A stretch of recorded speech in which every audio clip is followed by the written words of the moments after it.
buat saya, kita tuh beribadah, kita ke gereja, kita rindu mendengarkan firman. Saya yakin karena sebuah kerinduan, kita pengen untuk menemukan ya dalam hidup ini apa kehendak Tuhan dan apa tujuan Tuhan atas hidup kita. Atau ada yang lain? Ya, tidak usah menatap saya dengan muka yang tegang begitu. Biasa saja. Karena banyak orang itu banyak loh orang yang nggak ngerti arti dan tujuan hidup di dunia ini. Bahkan sudah umur tua nggak tahu. Ya, dan saya pengen kita semua mengerti supaya nanti nggak ada penyesalan. Kita semua pastinya akan mati kan? Cuma nggak tahu waktunya kapan. Ya, kalau saya bicara tentang kematian, jangan melirik sama yang rambut putih. Terus dalam hatinya saudara, kayaknya dia duluan nih. Ya, tua itu bukan syarat mati. Sakit juga bukan syarat mati. Ada yang lagi sehat-sehat, mati. Yang muda jangan sombong berkata, saya masih lama mati. Sekarang yang muda-muda banyak yang cepat mati loh. Ya, anak-anak muda sekarang 20, 21 udah kena diabetes, udah cuci darah. Ya, udah kena stroke. Sekarang ini bukan main-main ya, karena ya dunia semua ya berubah, saudara. Tapi kita perlu mengetahui apa arti dan tujuan hidup. Kalau orang sudah menemukan arti dan tujuan hidupnya, puji Tuhan loh, kita hidup nggak ada ketakutan. Ya, bahkan kapanpun Tuhan mau panggil mati, ya berarti sudah selesai tugas saya. Kita hidup nggak ada tekanan, kita juga nggak perlu kepengen jadi orang lain. Kita nggak perlu meniru orang lain karena kita menyadari bahwa tujuan dan arti hidupku itu aku temukan di dalam Tuhan. Ya, saya cuma mau kasih satu gambaran gini. Saya pernah pelayanan di Manado, waktu itu masih naik kapal, saya belum nikah saudara waktu itu. Naik kapal dari Jakarta ke Manado itu 4 hari di atas kapal. Ya, terkatung-katung itu, bayangkan lihat lautan luas lepas begitu. Lalu satu kali saya ada di dek kapal, ada seorang pemuda di situ saudara. Saya tanya, mau kemana mas? Mau ke Manado. Lalu kami terlibat dalam sebuah pembicaraan karena saya tuh kalau setiap ketemu orang saya pengen kasih tahu tentang kasih Tuhan. Saya pengen kasih tahu kepada dia tentang keselamatan. Saya ketemu sopir Grab, saya ketemu siapa aja, pokoknya saya ada sebuah kerinduan gitu loh. Apa yang saya sudah alami dengan Tuhan tuh dia juga harus tahu gitu. Ya. Lalu ya saya berdoa, ada pertanyaan satu yang saya tanya sama dia waktu itu, saya bilang, "Mas, tujuan hidupmu tuh apa?" Dan dia kaget dan dia bilang sama saya, "Ya, jujur ya, saya baru kali ini ada orang yang tanya tentang tujuan hidup dan jujur juga saya nggak pernah mikir tujuan hidup saya itu apa. Justru saya baru sadar waktu ya mbaknya tanya sama saya," dia bilang begitu. Nah, mungkin juga ada di antara kita yang hari ini nggak pernah berpikir tujuanku hidup ini apa ya. Ada nggak yang pernah bertanya gitu, Tuhan aku ini hidup untuk apa ya? Atau saudara hidup aja gitu. Saya bilang, jadi berarti masnya nggak ada tujuan selama ini. Ya saya aja baru denger ini. Ada orang nanya tentang tujuan hidup. Lalu saya bilang gini, Mas bayangkan ya kapal ini berlayar. Kita di lautan lepas loh. Ini kita nggak lihat ada satupun daratan loh di sini. Air semua. Coba bayangkan kalau kapal ini berlayar tanpa tujuan. Loh bener nggak? Dia akan terapung-apung di tengah laut. Satu saat kehabisan bahan bakar. Ketika ombak datang, ya bisa berakhir tenggelam kapal ini. Ini kapal loh mas, kalau dia berlayar tanpa tujuan, bahaya sekali kan? Apalagi hidup. Amin. Hidup. Kalau kapal itu habis bahan bakar masih bisa dikira-kira, dia ada perhitungannya. Sekian ratus kilometer tuh berapa liter yang dia butuhkan. Nah hidup ini kan kita nggak pernah tahu kapan berhentinya, benar nggak? Tapi celakanya banyak orang menjalani hidup tuh tanpa tujuan loh. Ini kan ngeri sekali loh anak-anak muda. Makanya jangan sembarang pacaran. Jangan sembarang jatuh cinta. Kalau engkau ngerti tujuan hidupmu itu apa, kau tidak akan sembarangan dengan hidupmu. Waktu saya bertobat terima Tuhan Yesus tahun 95, tadinya hidup saya hancur, saya nggak pernah tahu tujuan hidup saya. Pokoknya saya dosa saja. Karena saya mengikuti keinginan daging. Saya mengikuti keinginan roh penguasa angkasa yang membawa saya kepada kedurhakaan hidup. Saya ngikuti keinginan daging semuanya. Satu, saya tidak pernah ada tujuan hidup. Tapi ketika Yesus datang dan saya membuka hati bagi dia, Sejak saya itu tujuan saya berubah. Nah, waktu tujuan hidup saya berubah, saya menemukan tujuan hidup yang benar, akhirnya semua berubah. Saya tidak sembarang jatuh cinta sama laki-laki. Karena saya telah ditebus. Harga saya mahal. Wanita super hanya untuk pria super. Baby Teguh. Ya. Amin. Loh, kalau kau menyadari arti hidupmu, ya dulu saya sembarangan, pokoknya cowok yang mau sapa. Waktu saya menemukan arti hidup dan mengerti tujuan hidup, maka saya tidak akan sembarangan, saudara. Ya, yang datang banyak, yang naksir banyak. Masalah buat lo. Kok agak keberatan ya? Tapi saya akan tujuan hidup itu yang akan memotivasi kita melakukan sesuatu, memutuskan sesuatu, sehingga engkau tidak sembarangan. Ya, waktu saya akhirnya berdoa, Tuhan, ya kalau memang Tuhan mau saya menikah, ya, tadinya saya sudah tidak mau menikah, saya pikir saya melayani Tuhan aja, ya, saking saya jatuh cinta sama Tuhan. Tapi satu kali ketika saya berdoa, saya dapat suara Tuhan. Tuhan bilang, kamu terlalu cantik untuk tidak menikah, nggak usah ngejek. Lalu saya berdoa, oke Tuhan, kalau memang Tuhan mau saya menikah, ya saya minta Tuhan tuntun supaya saya nggak salah langkah, nggak salah pilih jodoh. Ya, karena bagi saya lebih baik tidak menikah daripada salah pilih. Amin. Ya, aminnya paling kenceng tuh pasti, ya, kayaknya agak-agak salah sih ya. Lalu saya mulai berdoa. Satu yang mengubah, ya, tujuan hidup saya adalah saya ini hidup untuk memuliakan Tuhan. Berarti kalau saya menikah, maka saya harus menemukan laki-laki yang akan mendorong saya untuk menggenapi rencana Tuhan itu. Kalau dia hanya menggagalkan rencana Tuhan di hidup saya, ke laut aja kau. Iya enggak? Nah, ketika saya mulai berpikir seperti itu, berarti kan saya nggak bisa menikah dengan laki-laki sembarangan dong. Saya sekarang hamba Tuhan, saya melayani Tuhan, hidup saya memuliakan Tuhan. Ya saya nggak mungkin jatuh cinta sama cowok peminum, pemabuk, perokok. Kagak, nggak ada di benak saya. Ya, semua diubahkan Tuhan. Ketika saya ketemu dengan suami saya, ya kami berdoa, kami puasa, Tuhan menunjuk ya memang jodoh atau tidak. Ya saya bilang sama suami saya, aku ini sekarang milik Kristus, hidupku bukan aku lagi tapi Yesus. Jadi saya akan menikah untuk menggenapi panggilan Tuhan. Kalau kamu mau jadi suami saya, berarti kamu harus mendukung saya untuk menggenapi rencana Tuhan itu. Kalau kamu tidak sepakat dan sepaham dengan saya, mundur sekarang. Dia bilang enggak, karena saya juga mau menggenapi rencana Tuhan. Jadi saya juga berharap kamu menjadi istri yang mendukung saya untuk menggenapi rencana Tuhan di hidup saya. Kalau udah begitu, wow enggak? Wow saudara, tujuan kita dua-dua ini adalah menggenapi rencana Tuhan. Itu dulu, sepakat dulu. Buat anak-anak muda ya, tolong baca banyak firman supaya otakmu tuh dicuci. Kita ini otaknya udah rusak. Dari kecil kita menerima banyak nilai-nilai yang tidak benar. Ditambah lagi dengan kau begitu dewasa tanpa pengenalan yang benar akan Tuhan, diisi dengan informasi dari sosial media. Belum lagi yang tiap hari nonton film porno, tambah rusak otakmu, bentar lagi geger otak. Kalau nggak bertobat, ya maaf ya, saya cara khotbahnya begini. Kayak gini aja banyak yang tobat, nggak tobat loh. Ya, apalagi kalau cuma percaya saudara, Tuhan baik. Ya, Tuhan pasti menjawab doamu. Pret, itu tidak usah dikhotbahkan. Kalau hidup kita dalam perkenanan dan kebenaran Tuhan, ya nggak usah mendikte Tuhan. Tuhan tahu kok hidupmu. Kau juga nggak perlu basa-basi minta ini minta itu, nggak perlu. Sebab sebelum kita doakan, Tuhan sudah tahu apa yang kau butuhkan. Amin. Yang paling penting kita kejar perkenanan Tuhan dulu. Yuk kita lihat bersama, yuk buka Efesus pasal 2. Ayat yang pertama, firman Tuhan di sana mulai kita baca sama-sama ayat ini ya. Semua baca bersama ya. Saya tahu banyak jemaat tuh tidak pernah baca Alkitab di rumah. Jadi di gereja harus baca Alkitab supaya ada yang kau baca sedikit. Ya kalau nggak pernah baca di gereja nggak baca juga bahaya. Yuk 1, 2, 3.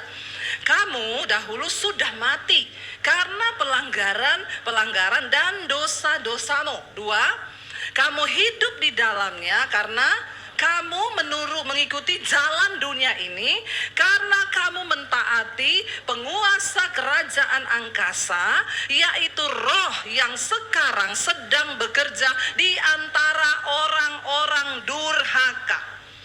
Satu, ya ingat supaya kita ngerti arti hidup kita. Ayat yang pertama berkata, kamu dahulu sudah mati karena pelanggaran dan dosa.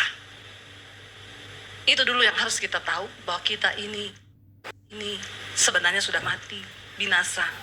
Karena banyak dosa. Bilang kanan kirimu, kamu itu sebenarnya udah mati loh, ngomong.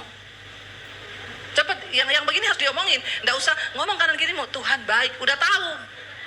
Kamu nggak usah ngomong juga, semua udah tahu Tuhan baik. Sekarang yang belum ditahu ini ngomong kanan kirimu, lu itu tahu diri, lu tuh sebenarnya udah mati. Ayo cepet ngomong. Saya suruh ngomong, saudara ngomong. Jangan lihat saya, ngomong tuh ke anakmu, ngomong ke istrimu, ya ngomong ke temenmu. Tahu diri kau. Kalau perlu giniin, tahu diri lu. Ya, harusnya kamu tuh udah mati karena dosa dan pelanggaran. Kenapa kita dikatakan mati? Ya, kamu hidup di dalamnya karena kamu mengikuti jalan dunia ini, karena kamu mentaati siapa? Penguasa kerajaan angkasa.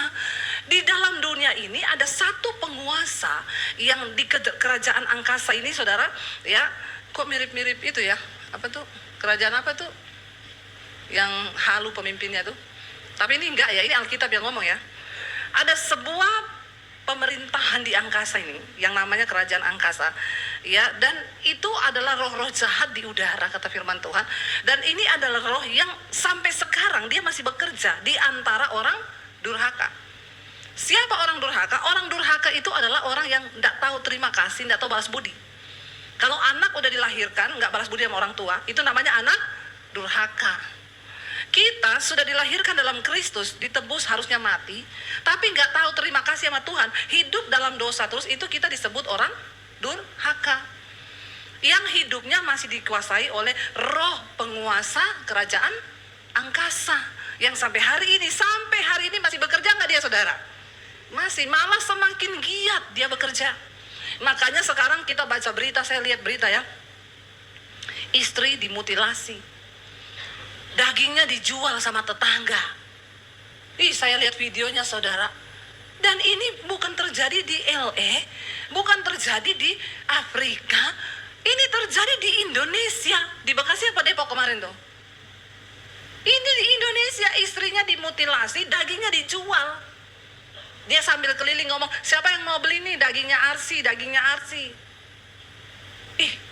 Ya, ternyata ketika diselidiki, anaknya kejebak utang online, suaminya nggak ada penghasilan, istrinya tiap hari maki-maki suaminya, suruh bayar utang anaknya.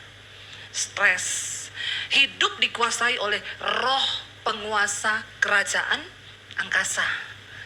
Ujungnya kematian, pertikaian, perseteruan, sampai kepada pembunuhan. Hati-hati, saudara. Ya, ini cara kerja setan. Makanya bertobat, jangan kau serahkan hidupmu untuk terus hidup dalam dosa. Di Indonesia terjadi, seorang wanita ketemu cowok di apartemen, dibunuh, mayatnya dimasukin koper.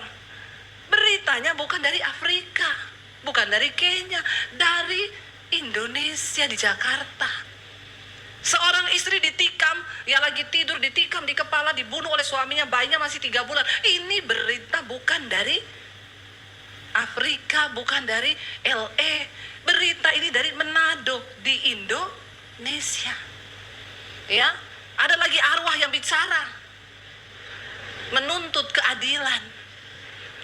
Yang goblok orang Indonesia nonton, orang Kristen nonton. Ya, banyak yang tanya, Bu, itu menurut Ibu bagaimana? Tidak ada setan bisa kembali ke dunia, kata Alkitab. Orang mati tidak dapat kembali ke dunia dan tidak dapat dikenali. Lah kok dia bisa ngaku-ngaku sebagai arwahnya, kasih tahu pembunuhannya? Itu iblis, setan. Setan bisa tahu, bisa. Yang sudah terjadi, setan tahu karena sudah terjadi. Ya, jadi heboh semua, saudara. Ya, bayangkan loh kalau semua arwah-arwah datang, kantor polisi tutup tuh, semua arwah yang bicara kok.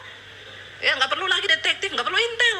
Ya, arwah bicara. Dan di Indonesia ini, tolong saudara, nggak usah kau nonton yang begitu-begitu. Ya, banyak yang kerasukan di bioskop. Iya, karena setan sedang mempertontonkan kehebatannya. Dan kau pergi nonton di situ, berarti sama-sama kau ikutnya. Roh yang sedang bekerja di antara orang-orang durhaka. Aduh saudara ya, please ya. Makanya ngerti kebenaran. Saya, Bu, tapi itu dia loh, dia bicara loh. Ya iya, itu setan. Kau ngerti dulu firman Tuhan. Makanya saya nggak pernah takut namanya orang mati. Saya nggak pernah takut. Karena Alkitab bilang orang mati nggak bisa balik ke dunia. Kalaupun dia balik, nggak dikenal, tidak bisa balik kata Alkitab, dan tidak bisa lagi dikenal. Lah tapi nenek saya datangi, bentuknya nenek saya. Itu setan yang menyerupai. Setan dari mana? Yang tinggal di sini tadi. Ya, di dalam kerajaan angkasa. Makanya Alkitab bilang, peperangan kita bukan melawan darah dan daging, tapi melawan roh-roh jahat yang ada di udara. Itu setan. Yang kalau kau suami istri berantem, terus dia bilang gini, maki saja istrimu, memang istrimu itu kurang ajar. Itu dia. Jangan kau buka hati bagi dia. Usir dalam nama Yesus setan. Roh penguasa kerajaan angkasa, aku tidak mau tunduk kepadamu. Aku mau tunduk sama Roh Kudus. Aku mengasihi istriku. Dia bilang, maki saja istrimu. Enggak, aku mau cium istriku. Amin bapak-bapak. Pret. Di gereja amin. Sampai di rumah pret. Ya, nih loh, ini kebenarannya. Makanya Alkitab bilang kau harus hidup ikuti keinginan roh, jangan ikuti keinginan daging. Ya, kalau setan suruh kau berdosa, tengking dalam nama Yesus. Roh angkasa, aku tidak mau dengar kau. Coba kalau kita semua begitu, nggak ada orang bunuh-bunuhan. Dan rata-rata saudara itu terjadi dalam kalangan orang Kristen. Roh ini terus bekerja sampai hari ini. Jangan kau pikir setelah kau di gereja dia tidak mengenai kau. Tidak jaminan saudara mau bolak-balik keluar gereja, mau pelayanan, mau nyanyi, mau singers, mau main musik, ya. Kalau kau tetap homo, tetap lesbi, tetap jadi pelakor, tetap jadi ani-ani, kau anak buahnya. Walaupun kau di gereja, dengar baik-baik ya. Kau anak buahnya, masih dikuasai roh penguasa kerajaan angkasa. Saya takut nanti jangan-jangan kau member di situ. Ada namamu tercatat. Ya, hati-hati loh, hati-hati ini gereja nih, kita harus membuka ya wawasan rohani, kita ngerti. Jadi Kristen tuh nggak sembarangan saudara. Jadi ini roh masih bekerja. Walaupun kau pelayanan, dia makin gencar malah. Semakin kau mau coba hidup kudus, dia kirim saudara jenderal-jenderalnya untuk ya memperdaya hidupmu.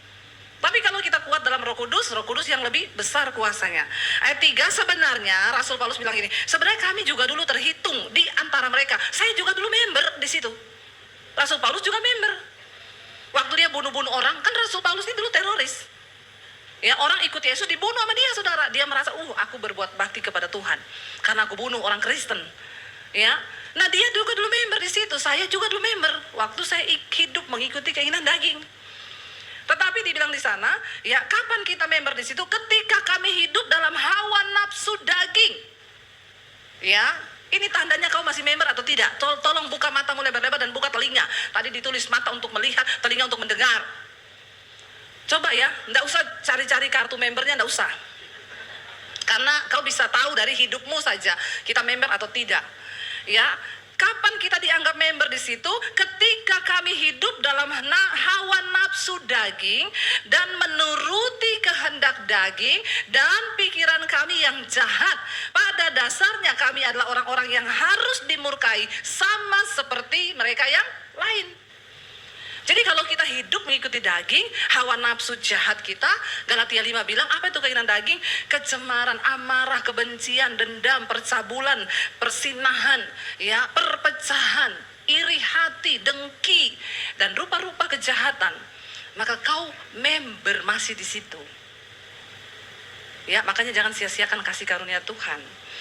Ayat 4 berkata, baca 1, 2, 3, tetapi Allah yang kaya dengan rahmat oleh karena kasihnya yang besar yang dilimpahkannya kepada kita telah menghidupkan kita bersama-sama dengan Kristus sekalipun kita telah mati oleh kesalahan-kesalahan kita, oleh kasih karunia kamu diselamatkan. Ayat 6, dan di dalam Kristus Yesus ia telah membangkitkan kita juga dan memberikan tempat bersama-sama dengan dia di sorga. Kita bukan cuma diterima, hidup kita dibangkitkan. Ya, dulu kita member di sana melakukan dosa, setelah kita terima Yesus, kita menyerahkan hidup kita sebagai senjata-senjata kebenaran, bukan senjata kelaliman.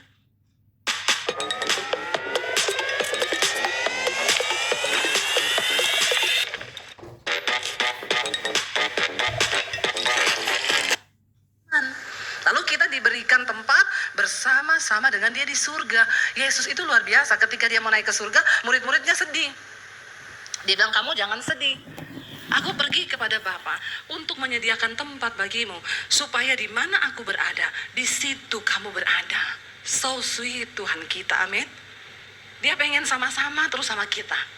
Ya, ada yang bilang sama saya, Bu, nggak kayak suamiku. Ya, nggak pengen sama-sama sama saya tuh. Ya, saya ditinggal terus malah selingkuh. Ada bapak-bapak yang tanya sama saya, istrinya kan meninggal. Berapa bulan dia tanya, Bu Debbie, saya mau tanya Bu, besok saya itu kalau meninggal, saya masih kenal nggak sama istri saya? Saya bilang, ya nggak tahu, saya masih ada cinta nggak sama istri saya Bu di sorga? Istri saya juga masih cinta nggak sama saya sebagai suami? Ya yang pasti, ya kita nanti di sorga ketemu Pak. Nggak, tapi masih ada cinta nggak? Pak, saya belum mati Pak, saya belum pernah mati. Bapak tuh nggak usah aneh-aneh. Ya tanya sama saya yang sudah saya alami saja. Yang belum saya alami Bapak tidak usah tanya sama saya. Kebetulan saya belum pernah mati. Kadang-kadang orang Kristen tuh kalau nanya aneh saudara ya. Saya bilang, Bapak, saya tahu Bapak begitu cinta sama istrimu. Relakan saja Pak, nggak usah dipikirin. Nanti pasti juga Bapak ketemu. Bukan gitu Bu Debbie, masalahnya kan saya ini mau kawin lagi.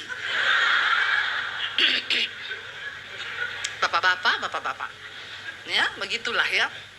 Jadi begini Bu, saya takut kalau saya kawin lagi, nanti istri baru saya sama istri lama saya ketemu di surga.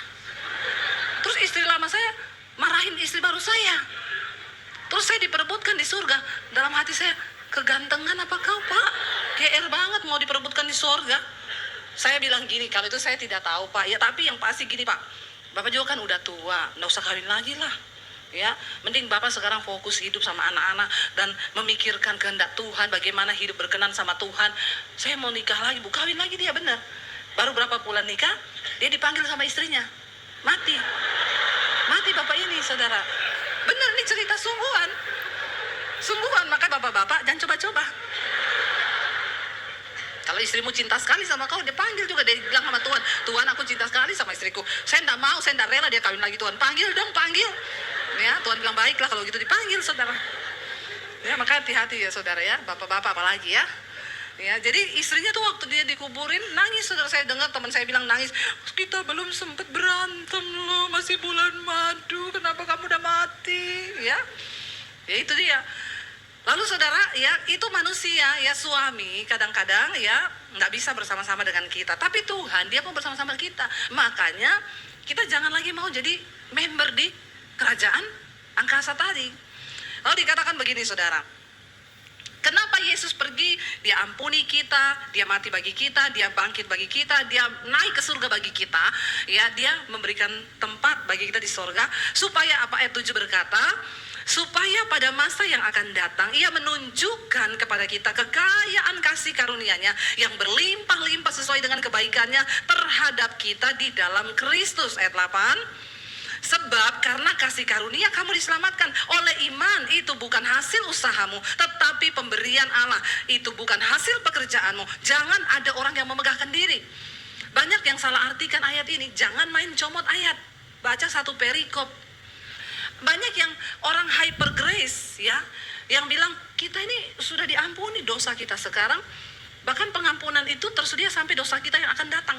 Jadi yang homo biar tetap homo, kita masuk surga. Ya, tetap aja homo terus. Ya, yang pelakor, yang ani-ani tetap ani-ani. Ada kasih karunia, pret lu. Itu namanya kau durhaka, nggak tahu diri. Udah diselamatkan, tapi nggak tahu diri membalas cinta Tuhan itu kayak apa. Ya, jangan main-main saudara. Ya, jangan tersesat hari-hari ini. Banyak pengajaran yang bikin hidup kita ini santai. Ya, apalagi pemahaman nggak ada surga, nggak ada neraka. Oh, enak banget itu. Ya, enak sekali itu hidup begitu, nggak ada neraka. Jadi sudahlah, ya hidup ini nikmati aja. Ya, jadi dikatakan di sana kita ini ada tujuan Tuhan diselamatkan untuk apa? Ayat 10 baca bersama-sama ini loh, tujuan kita. Baca bersama ayat 10, 1, 2, 3. Karena kita ini apa? Buatan Allah, diciptakan dalam Kristus Yesus untuk melakukan pekerjaan baik yang dipersiapkan Allah sebelumnya. Ia mau supaya kita hidup di dalamnya. Semua manusia di dalam dunia ini adalah buatan Allah, bahkan semua makhluk hidup. Tapi yang diciptakan dalam Kristus Yesus, tidak semua. Hanya mereka yang menerima dia, yang sungguh-sungguh hidup mengasihi dia, mereka itu yang diciptakan di dalam Kristus Yesus. Lalu tujuan kita hidup apa? Di sana dikatakan untuk melakukan apa? Pekerjaan baik yang dipersiapkan Allah sebelumnya. Dia mau supaya kita hidup di dalamnya. Saudara, tujuan hidup itu, dengar anak muda, bukan jadi dokter, bukan jadi insinyur, bukan jadi presiden. Itu bukan tujuan. Itu proses pencapaian yang akan Tuhan kerjakan sesuai panggilan kita. Tapi tujuan hidup kita ini apa? Melakukan perbuatan baik. Artinya hidup ini harus berdampak. Amin. Karena waktu kita mati, Tuhan tidak tanya gelarmu berapa, ya, sertifikat kelulusanmu apa. Tuhan tidak tanya depositmu berapa, rumahmu berapa banyak. Enggak. Yang dia tanya berapa banyak kebaikan, dampak hidup yang sudah kau lakukan karena aku hidup di dalammu. Apa dampak hidupmu selama ini? Mungkin ada orang yang berkata gini, tapi Bu, saya ini hanya sebagai seorang suami. Kalau kau hanya sebagai seorang suami, hiduplah berdampak baik bagi istri dan anakmu. Amin, bapak-bapak. Kalau kau sebagai istri, berdampaklah baik buat suami dan anak-anakmu.